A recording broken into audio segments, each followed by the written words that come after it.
Hello అండి, నమస్తే. Welcome back to this is me Vandana YouTube channel. నేను మీ వందన. ఈరోజు స్పెషల్ గుడాన్నం అండి. అమ్మవారికి చాలా ఇష్టం. ఇప్పుడు శ్రావణ మాసం కాబట్టి రోజుకొక నైవేద్యం రెసిపీని అయితే నేను పోస్ట్ చేస్తున్నాను. స్కిప్ చేయకుండా చూడండి. అలాగే ఈ రెసిపీ మీకు ఎలా అనిపించింది అన్నది కూడా కమెంట్ రూపంలో తెలియజేయండి. నేను ఈ గుడాన్నం రెసిపీని చాలా సింపుల్గా ఎలా చేసుకోవాలో చూపిస్తానండి. చిన్న చిన్న టిప్స్ అంతే, వాటిని యూజ్ చేసి చేసుకోవచ్చు. మనకు లలితా సహస్రనామంలో చాలా రకాల నైవేద్యాల పేర్లు అయితే ఉంటాయండి. అందులో గుడాన్నం కూడా ఒకటి. దీన్ని ఎలా చేసుకోవాలో చూపిస్తాను, స్కిప్ చేయకుండా చూడండి. ముందుగా నేను 3/4 కప్పు వరకు మనం రెగ్యులర్గా వాడుకునే రైస్ని అయితే తీసుకున్నానండి. మీకు నచ్చిన రైస్ తీసుకోవచ్చు, కానీ బాస్మతి రైస్ మాత్రం తీసుకోకండి. రెగ్యులర్గా మనం వాడుకునేది ఇలా జై శ్రీరామ కానీ, బీపీటీ కానీ, లేదంటే హెచ్ఎంటీ కానీ, ఏ రైస్ అయినా తీసుకోవచ్చు. వీటిని 1కి 2 సార్లు మంచిగా వాష్ చేసుకోవాలండి. మంచిగా వాష్ చేసి తర్వాత నేను తీసుకున్న 3/4 కప్పు బియ్యానికి దానికి 4 వంతుల నీటిని నేను వేసుకుంటున్నానండి. క్వాంటిటీ నేను కొద్దిగానే చేస్తున్నాను అనమాట. మీరు క్వాంటిటీ మీ ఇంట్లో ఉన్న పీపుల్ని బట్టి ఎంతమంది ఉంటే అంత ఎక్కువ క్వాంటిటీ చేసుకోవచ్చు. అలాగే ఇదే కొలత ప్రకారం చేసుకోండి, పర్ఫెక్ట్గా వస్తుందన్నమాట. నేను తీసుకున్న 3/4 కప్పు బియ్యానికి 4 వంతుల నీటిని నేను ఇందులో వేసుకొని 1 గంట పాటు నానబెట్టి పెట్టుకున్నానండి. మంచిగా రైస్ నానితే మనకు ఈ గుడాన్నం అన్నది బాగా వస్తుందన్నమాట. నానబెట్టిన తర్వాత స్టవ్ ఆన్ చేసి ఈ గిన్నెను అలాగే డైరెక్ట్గా స్టవ్ పైన పెట్టేసేయండి. ఎందుకంటే నానింది, అలాగే కరెక్ట్గా వాటర్ ఉన్నాయి కాబట్టి పర్ఫెక్ట్గా వస్తుందన్నమాట. ఇలా దీన్ని అన్నం ఉడికే అంత లోపల మనము బెల్లం అయితే కరిగించుకుందామండి. నేను తీసుకున్న 3/4 కప్పు బియ్యానికి నేను 2 కప్పుల నిండా 1:3 రేషియోలో బెల్లాన్ని అయితే తీసుకున్నాను అనమాట. అలా 1కి 3 వంతుల మనకు బెల్లం వేసుకుంటే తీపి అన్నది కరెక్ట్గా సరిపోతుందండి. మీరు తీపి ఎక్కువగా తినే వాళ్ళైతే 1కి 4 వంతుల బెల్లాన్ని కూడా వేసేసుకోవచ్చండి. మంచిగా తీయగా ఉంటుంది. లేదు నార్మల్గా ఉంటే చాలు అనుకుంటే ఇలా 1కి 3 వంతుల బెల్లం వేసేసుకొని దాంట్లో కొద్దిగా 1/4 కప్పు నీళ్లు వేసి బెల్లాన్ని జస్ట్ కరిగించాలంతే. పాకం మాత్రం పట్టకూడదండి. జస్ట్గా బెల్లం మంచిగా కరగాలి. అప్పటి వరకు మనం బెల్లం అంతా ఈ వాటర్లో కరిగేలాగా తిప్పుతూ ఉన్నామనుకోండి, పర్ఫెక్ట్ ఇలా కరిగిపోతుందండి. ఎక్కడ కూడా ఉండలు లేకుండా చూసుకోండి. ఇలా కరిగించిన బెల్లాన్ని పక్కన పెట్టేసుకోండి. ఇప్పుడు మనము రైస్ ఉడికిందా లేదా చూసుకుందాం అనమాట. రైస్ ఇక్కడ మనం వేసింది 1కి 4 వంతుల నీళ్ళు కాబట్టి మెత్తగా ఉడుకుతుందనమాట. అప్పుడే గుడాన్నం అన్నది టేస్ట్ చాలా బాగుంటుంది. అన్నం మెత్తగా ఉడకాలి. అప్పటి వరకు మూత పెట్టి ఇలా ఉడికించండి లో ఫ్లేమ్లో.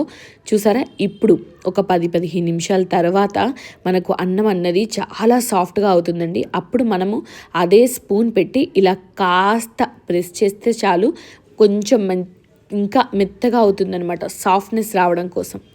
ఇలా నేనైతే దీన్ని ఒక 3 నిమిషాల వరకు అన్నంని మెదుపుతున్నానండి. అలా మెదపడం వల్ల సాఫ్ట్నెస్ మంచిగా వస్తుంది. ఇక్కడ నీరు అన్నది మిగలకుండా చూసుకున్న తర్వాతే, అంటే అన్నము పర్ఫెక్ట్గా కుక్ అయ్యి నీరు అన్నది లేకుండా ఉంది. అప్పుడే నేను దీన్ని ఇలా మెదుపుతున్నాను అనమాట. ఇప్పుడు ఇలా సాఫ్ట్గా అయిన అన్నంలోకి మనం ముందుగా బెల్లాన్ని కరిగించుకొని ఉన్నాము కదండి, దాన్ని నేను ఒక జల్లెడ సహాయంతో వడకట్టుకుంటున్నాను. ఎందుకంటే బెల్లంలో ఏదైనా మలిన పదార్థాలు ఉంటే మనకు ఇలా నైవేద్యంలోకి పడకూడదు అని చెప్పి నేనైతే ఇలా బెల్లాన్ని అయితే వడకట్టుకుంటున్నానండి. అంతా వడకట్టేసుకున్న తర్వాత మంచిగా మిక్స్ చేసుకోవాలి. మనకు బెల్లం అన్నది అన్నం మంచిగా పీల్చుకొని పర్ఫెక్ట్గా అన్నీ మిక్స్ అయ్యేలాగా ఉండాలన్నమాట. అందుకని ఎక్కువసేపు కలిపేసుకోండి. ఇలా నేను వేసుకున్న తర్వాత ఒక 3-4 నిమిషాలు కంటిన్యూస్గా కలుపుతూనే ఉన్నానండి. అప్పుడే ఈ బెల్లం అన్నది రసం మొత్తం అన్నంలో పర్ఫెక్ట్గా మిక్స్ అవుతుంది. అలా మిక్స్ అయిన తర్వాత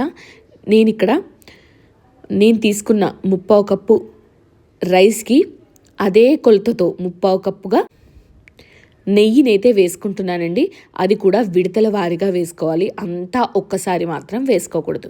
ఒకసారి వేసి ఒక 5 నిమిషాలు మంచిగా కలిపేసిన తర్వాత మళ్ళీ ఇంకొకసారి వేసి మళ్ళీ ఒక 5 నిమిషాలు కలిపేసుకోవాలండి. ఇలా విడతల వారీగా వేసుకోవాలి. నేను 1/2 కప్పు వరకు నెయ్యిని ఇందులో వేసేసుకున్నాను.